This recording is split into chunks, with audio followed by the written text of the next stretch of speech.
이낙연 전 더불어민주당 대표가 최근 민주당이 근본적으로 변화하지 않으면 신당 열차는 계속 간다면서 신당 창당 뜻을 거두지 않고 있는 가운데 신당을 부채질하는 일이 발생했습니다. 아니 어쩌면 신당을 창당할 수밖에 없는 일이 발생했는데요. 대장동 비리 의혹을 첫 보도한 경기경제신문 박종명 기자가 오늘 제보받은 것은 이낙연 당시 후보 측근은 맞다, 그것도 최측근이라고 폭로해 파장이 일고 있습니다. 자, 그한 이것과 관련해 윤영찬이나 서른 의원일 것이라는 얘기가 있었지만 오늘 박종명 기자는 이 두 사람과는 상관이 없다면서 의구심을 더욱 증폭시켰는데요. 이 밖에도 대장동 비리 첫 보도 후 있었던 살벌한 압박들에 대해서도 입을 열었습니다. 관련 소식 상세히 전합니다.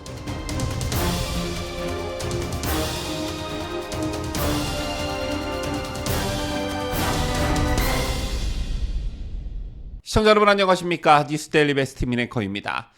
더불어민주당을 지속적으로 괴롭히고 있는 대표적 사건을 몇 개 꼽으라면 우선 첫째, 송영길의 구속으로 이어진 전당대회 돈봉투 사건이 있을 수가 있겠고, 그 다음이 다름 아닌 당대표 이재명을 괴롭히고 있는 대장동 비리 사건일 것입니다. 자, 그런데 이 두 사건의 공통점이 무엇인지 혹시 아시는지요? 이 두 사건의 공통점은 상대 정당인 국민의힘에서 의혹을 먼저 제기한 것이 아니라 민주당 내부에서 터진 일이라는 것입니다. 전당대회 돈봉투 사건의 경우 이정근 녹취록이 불거지면서 세상에 까발려졌고, 대장동 비리 사건의 경우도 민주당 전당대회 과정에서 이재명의 상대 후보였던 이낙연 측에서 처음 의혹이 제기됐던 사건이었습니다. 특히 대장동과 관련해서는 결국 이재명을 사지로 몰고 있기 때문에 이재명 지지층 입장에서는 이 의혹을 가장 먼저 제기한 당시 이낙연 후보 캠프에 대한 악감정이 지금도 가시지 않고 앙금이 계속 남아있는 상태인데요. 그런데 이게 완전히 폭발할 듯 보여집니다. 대장동 비리 의혹을 첫 보도한 경기경제신문 박종명 기자가 오늘 제보받은 것은 이낙연 당시 후보 측근은 맞다, 그것도 최측근이라고 폭로했습니다. 지금부터 이 소식을 상세히 전해드리고 박 기자의 일종의 폭로가 가져올 파장에 대해 짚어보는 시간을 갖도록 하겠는데요. 먼저 참고로 박 기자는 지난 2021년 8월 31일 이재명 후보님, 주식회사 화천대유 자산관리는 누구 것입니까? 라는 제목의 칼럼을 통해 화천대유의 2015년 성남 대장동 개발사업 토지 수의 계약 과정 특혜 의혹과 화천대유와 관계사인 천화동인의 막대한 수익 창출 의혹 등을 최초로 제기한 인물입니다.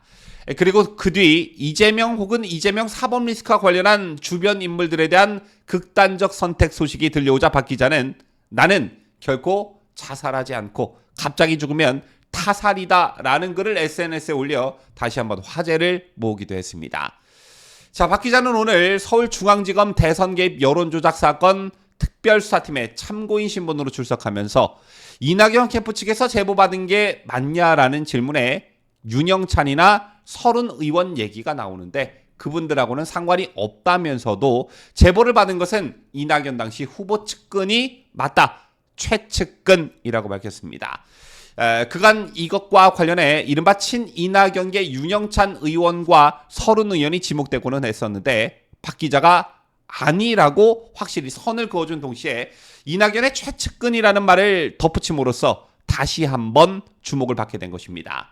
그런가 하면 당시 보도 직후 이재명이 도지사였던 경기도청과 화천대유 반응에 대해서도 입을 열었는데 박 기자는 보도 바로 다음날 경기도청 공무원이 기사가 앞뒤가 안 맞는다, 빨리 정리하고 수습하라고 했고 바로 20분 뒤 화천대유 측 변호인에게 전화가 와서 내용은 모두 가짜, 이거 허위니까 너 바로 안 내리면 민형사 소송하겠다라고 그렇게 말했다고 합니다. 제 일종의 대대적인 협박과 압박이 들어왔다는 것인데 이에 박 기자가 내리더라도 진짜인지 아닌지 확인해 봐야 하니까 세 가지 질문을 할 테니 답하라고 했는데 역시 모두 허위이고 가짜이기 때문에 이유 불문하고 내리라고 하더라라며 끝까지 못 내리겠다고 하니 형사고소와 가처분 신청 10억 원 상당의 민사소송을 제기했다고도 했습니다. 이때부터 이 보도가 가져올 파장에 대해 지네들이 먼저 알았다는 의미일 텐데요. 오늘 박 기자의 이러한 일종의 폭로가 주목을 받을 수밖에 없는 게 아시다시피 이낙연 신당 문제로 민주당이 지금 갈등을 겪고 있기 때문입니다. 따라서 박 기자의 오늘 폭로가 이낙연의 민주당 탈당을 기정사실로 굳히게 하지 않겠나 이런 분석들이 나오고 있는 것인데요. 대장동 의혹과 관련해 최초 보도가 나오게 된 경위와 관련해서는 그동안 이런저런 설들이 난무했습니다. 그러다가 실명이 거론되기 시작한 것은 남욱 변호사가 입을 열기 시작하면서부터였는데 지난해 12월 남욱 변호사는 천화동인 5호 소유주였던 정영학 회계사가 이재명 측의 대장동 차명 지분설, 즉 428억 약정설과 50억 클럽 관련 내용을 이낙연 측에 전달했다고 진술한 바 있습니다.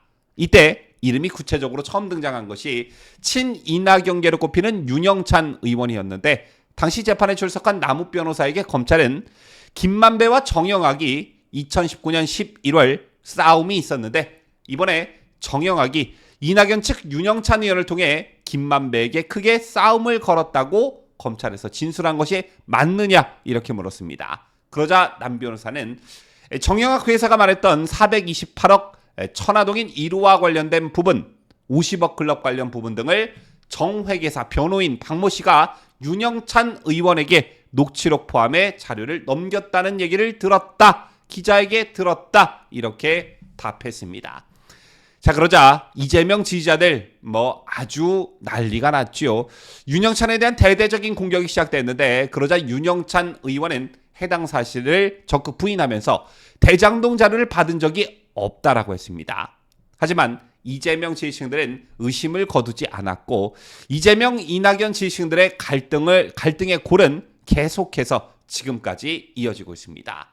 기억하시겠지만 당시 이낙연 캠프 측은 이재명 당시 후보를 향해 쉴 새 없이 대장동 의혹을 제기했습니다. 특히 이낙연 캠프의 핵심 인사들인 서른 의원, 신경민 전 의원, 윤영찬 의원, 정운원 전 국무총리 비서실장 등이 적극 나서면서 이재명을 공격하면서 이낙연을 적극 엄호했었습니다. 그 앙금이 아직까지 계속되고 있고 특히나 이낙연이 신당 창당을 운운하는 이 시점에 박 기자의 폭로가 나왔으니 이게 민주당 내 굉장한 파장을 불러올 듯 보여집니다.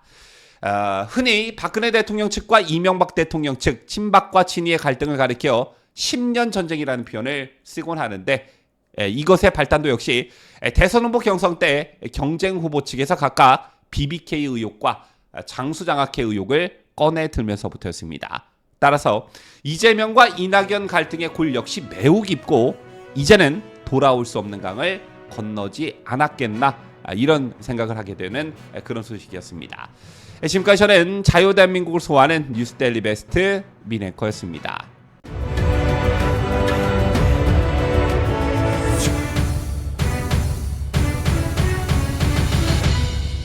함께해요. 뉴스데일리 베스트.